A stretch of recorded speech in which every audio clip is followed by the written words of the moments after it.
Hello student. आज हम लोग स्टडी करेंगे क्लास 11th बायोलॉजी का सेकंड चैप्टर जिसका नाम है एनिमल किंगडम। ओके, देखिए इसके प्रीवियस वीडियो में हमने ऑलरेडी स्टडी किया था क्लासिफिकेशन ऑफ ऑर्गेनिजम्स में। हम लोग ये स्टडी किया था कि जो ऑर्गेनिजम्स होते हैं उनको डिफरेंट डिफरेंट साइंटिस्ट लोगों ने अपने अपने अकॉर्डिंग जो है उसको डिवाइड किया था। ठीक है, जिसमें आर.एच. जो वाइटेकर थे उन्होंने 5 किंगडम में टोटल क्लासिफिकेशन किया था। उसमें से जो हम लोग का फर्स्ट है एनिमल किंगडम। आइए हम इसके बारे में स्टडी करें, बट इसके बारे में स्टडी करने से पहले हमें इसे कुछ बेसिक रिक्वायरमेंट की जरूरत पड़ती है। Why did animals are put in the animal kingdom में क्यों रखा गया, क्योंकि उसके कुछ कैरेक्टर्स होते हैं, इसलिए उसको हम लोग क्या किए हैं एनिमल किंगडम्स में रखे हैं। तो देखिए यहाँ पे आपका फर्स्ट टॉपिक है बेसिक क्लासिफिकेशन।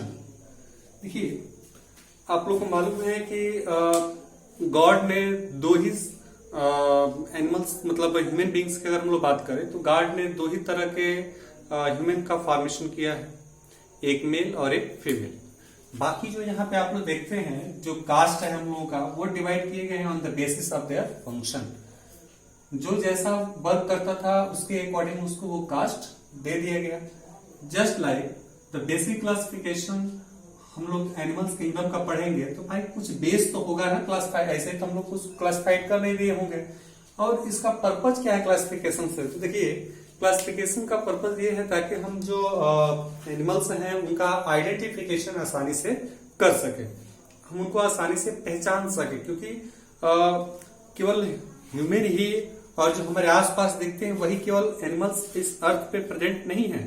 इस अर्थ पे अप्रोक्सीमेटली 1 करोड़ से ज्यादा डिफरेंट स्पीसीज के एनिमल्स प्रेजेंट हैं। कुछ ऐसे भी एनिमल्स हैं जिनके बारे में ह्यूमन बॉडी अननोन है, अभी मालूम ही नहीं है। ठीक है, क्योंकि कुछ एनिमल्स लैंड पे रहते हैं, कुछ एयर में होते हैं, कुछ वाटर में होते हैं। तो वाटर में सी के इनसाइड में बहुत सारे एनिमल्स हैं जिसके बारे में हमें अभी पता भी नहीं है।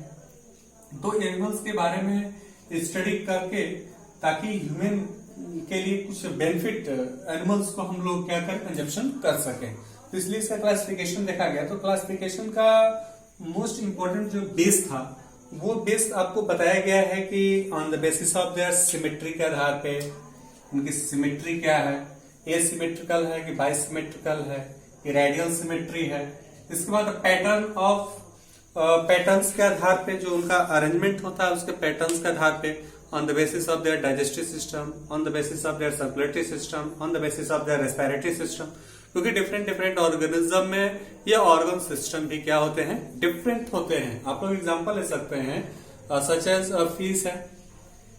फिश जो है वो अलग प्रोसेस से रिस्पायरेशन करता है, फ्रॉग अलग प्रोसेस से रिस्पायरेशन करता है, ह्यूमन बींग्स अलग प्रोसेस। ये सब बेसिक कैरेक्टर्स हैं जिसके आधार पर हम लोग ऑर्गेनिजम्स को क्या करते हैं, क्लासिफाइड करते हैं। नेक्स्ट आपका इसी में टॉपिक है कि लेवल ऑफ ऑर्गेनाइजेशन। जो लेवल है ऑर्गेनाइजेशन का, organisation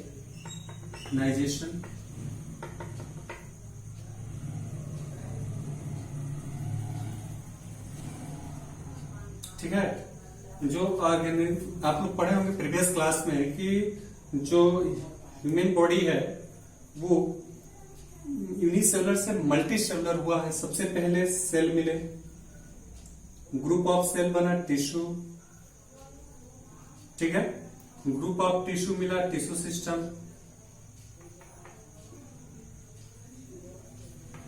group of tissue system मिले ऑर्गन बना,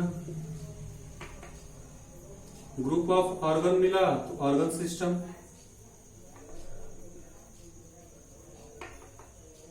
ऑर्गन सिस्टम से बॉडी का फॉर्मेशन हुआ। क्योंकि इस अर्थ पे डिफरेंट टाइप के ऑर्गेनिजम्स हैं तो इसके चलते इनका जो ऑर्गेनाइजेशन होगा वो भी क्या होगा, डिफरेंट होगा। कुछ ऑर्गेनिजम्स सेलुलर लेवल के हैं, जैसे हमने स्टडी किया था अमीबा के बारे में। ठीक है, जो प्रोटोजोअन्स फैमिली होती है उसमें फाइलम प्रोटोजोआ में आप लोग पढ़े होंगे कुछ सेलुलर लेवल के होते हैं। उससे और हम लोग आगे आएंगे तो कुछ ऑर्गेनिजम्स ऐसे होते हैं जो टिश्यू लेवल पे होते हैं। उससे आगे हम लोग आएंगे तो ऑर्गेनिज्म का जो लेवल होता है वो बढ़ता जाता है। कुछ टिश्यू सिस्टम पे होते हैं, कुछ ऑर्गन पे होते हैं। किसी में ऑर्गन सिस्टम, जैसे ह्यूमन बॉडी है, हमारे अंदर ऑर्गन सिस्टम होता है, जैसे डाइजेस्टिव सिस्टम। डाइजेस्टिव सिस्टम तो कोई सिंगल ऑर्गन से मिलकर बना नहीं, that is the group of organ. उसमें आपका फूड पाइप है, स्टमक है, लिवर है, इंटेस्टाइन है, 2 इंटेस्टाइन है। तो ये सब मिलकर जो एक सिस्टम का फॉर्मेशन किया है, उनका एक फंक्शन होता है डाइजेशन। तो इस तरह से जो लेवल ऑर्गेनाइजेशन होता है वो डिफरेंट ऑर्गेनिज्म में डिफरेंट डिफरेंट होते हैं। कुछ सेलुलर लेवल पे होते हैं, कुछ टिश्यू लेवल पे होते हैं, कुछ ऑर्गन लेवल पे होते हैं, कुछ ऑर्गन सिस्टम लेवल पे होते हैं। ओके स्टूडेंट, अब आइए नेक्स्ट हम लोग का टॉपिक है कि जिस तरह से डाइजेस्टिव सिस्टम में 2 ओपनिंग होती है, एक माउथ और एक एनस, ठीक है ना। एक माउथ ओपनिंग होता है और एक होता है एनस। 2 ओपनिंग होती है डाइजेस्टिव सिस्टम में। जस्ट लाइक जो हमारी सर्कुलेटरी सिस्टम होती है, इसके आधार पे भी ऑर्गेनिजम्स को 2 पार्ट में डिवाइड किया गया है। Now we can discuss about here on the basis of the circulatory system. Circulatory system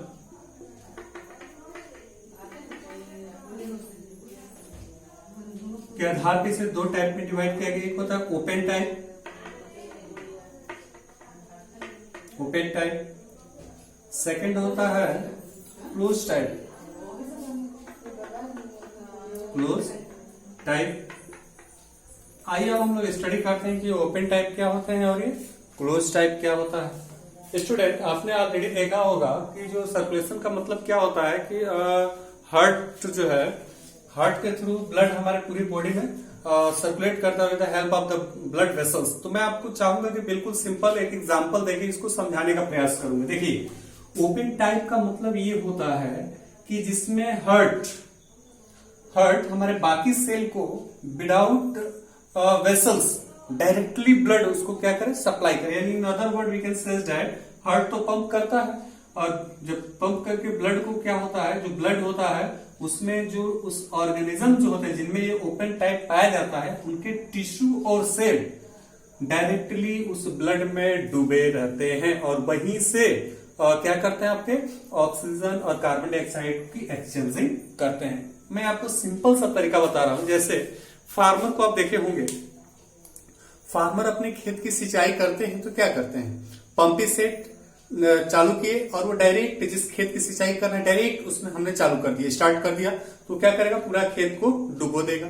ठीक है।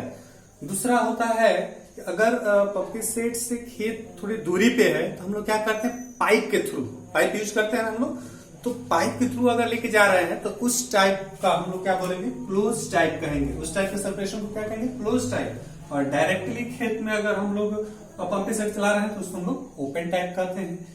क्लोज टाइप का टाइटनेस ये होता है कि हार्ट के साथ साथ उसमें ब्लड वेसल्स भी होते हैं जो हमारे डिफरेंट बॉडी पार्ट को जो है क्या करते हैं, ब्लड को पहुंचाते हैं।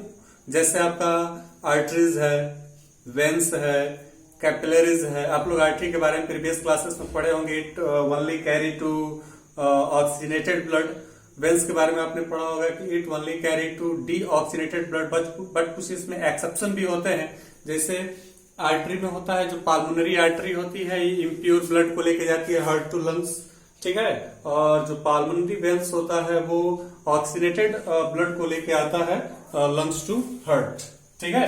तो आई hope that you can better understand. मैंने आपको अच्छा सा एग्जांपल देके समझाया, आप लोग आसानी से समझ गए होंगे कि ओपन टाइप का मतलब कि डायरेक्टली ब्लड में हमारे टिश्यू और सेल्स बाथ डूबे हो।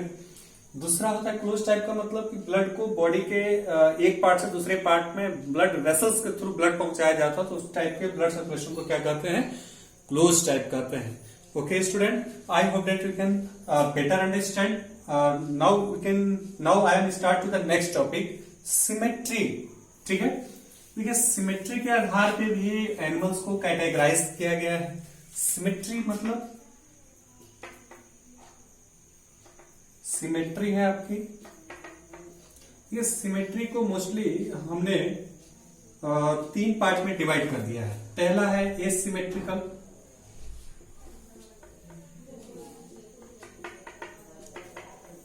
Okay student. सेकंड है radial symmetrical, radial symmetry.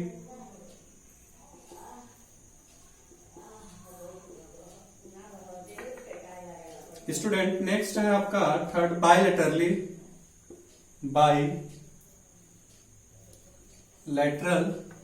Symmetry. आइए हम लोग जानते हैं कि बाइलेटरल सिमेट्री है क्या। ठीक है, देखिए स्टूडेंट, ये बहुत ही इंपॉर्टेंट है। एसिमेट्रिकल का मतलब ये होता है कि कुछ ऑर्गेनिजम्स होते हैं, ओके, मोस्टली जो ऑर्गेनिजम्स होते हैं, अगर हम उसको किसी भी प्लेन से, जैसे ये मार्कर है, अगर हम इसके ऐसे या ऐसे या ऐसे किसी भी प्लेन से अगर कट करें तो अनइक्वल पार्ट में डिवाइड होते हैं। किस पार्ट में डिवाइड होते हैं? Sorry, not divide them into the equal part, मतलब सॉरी, अनइक्वल पार्ट में ही डिवाइड होते हैं। जब उसको हम लोग किसी भी प्लेन से कट करते हैं तो वो अनइक्वल पार्ट में डिवाइड होते हैं, मतलब इक्वल पार्ट में डिवाइड नहीं होते हैं। तो उसको हम लोग क्या कहते हैं? एसिमेट्रिकल कहते हैं। समझ में आया स्टूडेंट? कोई ऑर्गेनिज्म है, अगर हम उसको किसी भी प्लेन से कट करें, उसको काटे, उसका सेक्शन काटे हम, ठीक है, जैसे आप लोग देखे होंगे TS section of earthworm, LS section of earthworm, ऐसा स्ट्रक्चर आपने पढ़ा है। तो वो सेक्शन कट करने के बाद ये साइंटिफिक तरीके से ऑर्गेनिजम्स के इंटरनल पार्ट और एक्सटर्नल पार्ट की स्टडी के लिए एनिमल को क्या किया जाता है? कट किया जाता है, ठीक है, ताकि हम उनके इंटरनल पार्ट की स्टडी आसानी से कर सकें।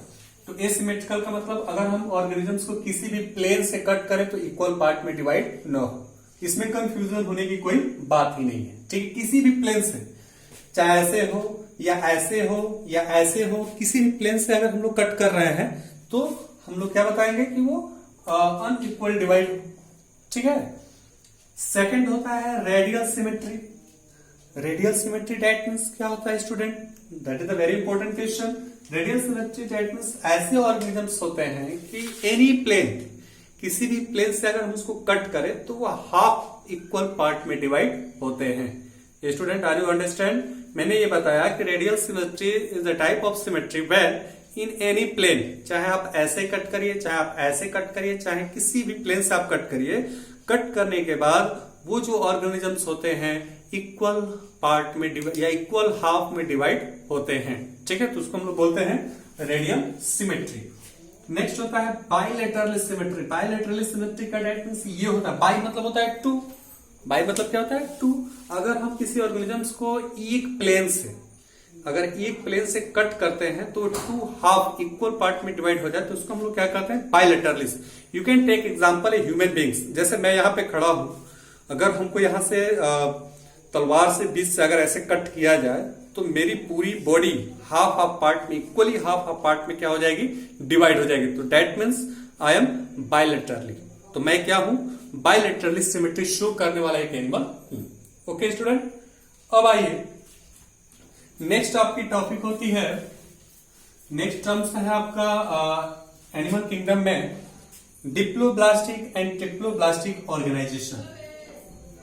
डिप्लोब्लास्टिक एंड ट्रिप्लोब्लास्टिक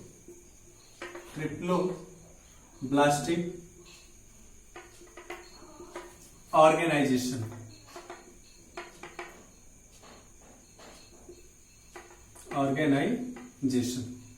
आइए स्टूडेंट, हम लोग स्टडी करते हैं। सबसे पहला हम लोग का होगा डिप्लोब्लास्टिक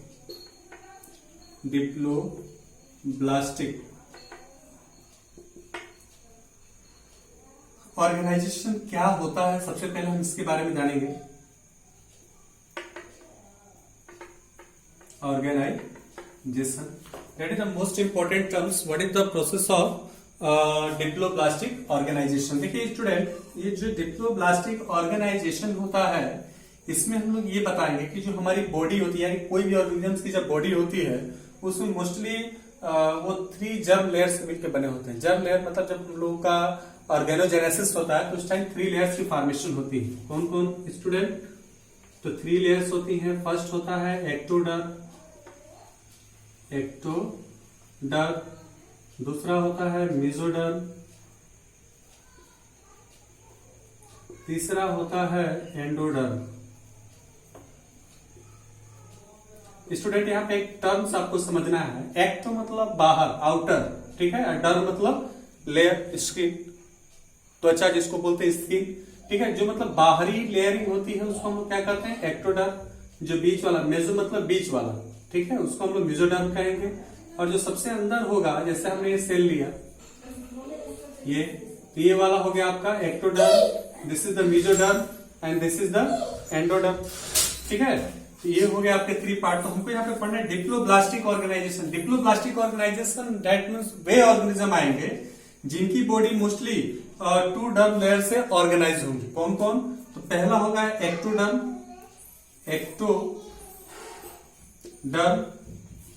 स्टूडेंट, और सेकंड होगा एंडोडर्म, ओके। ये हो गया डिप्लोब्लास्टिक ऑर्गेनिज्म, वो हो जाएंगे। ट्रिप्लोब्लास्टिक ऑर्गेनिजम्स का मतलब ये होता है कि जिसमें ये तीनों जर्म लेयर्स प्रेजेंट होती हैं, ऐसे ऑर्गेनिजम्स को student we are says that triploblastic organization. जैसे ह्यूमन बींग्स हैं, हम लोग क्या होते हैं, ट्रिप्लोब्लास्टिक होते हैं। ये जो जर्म लेयर्स होती हैं, it is form to the different type of organs. जब एम्ब्रियोनिक डेवलपमेंट होता है तो एम्ब्रियोनिक डेवलपमेंट में जाइगोट से सबसे पहले ये डर्म्स की फॉर्मेशन होती है, एक्टोडर्म, मेसोडर्म और एंडोडर्म। इन फ्यूचर चल के ऑर्गेनोजेनेसिस होता है, ऑर्गनजेनेसिस मतलब ये जो डर्म होती हैं ये डिसाइड करती हैं कि कौन सी डर्म इन फ्यूचर चल के हार्ट बनाएगी, कौन सी डर्म इन फ्यूचर चल के ब्रेन बनाएगी, कौन सा हैंड बनाएगी, स्टमक डाइजेस्टिव सिस्टम का कौन फॉर्मेशन करेगी। ये डिफरेंट पार्ट डिसाइड करने का काम कौन करता है, जर्म लेयर करती है। Okay student, next terms we can discuss about to the next video. Okay, thanks.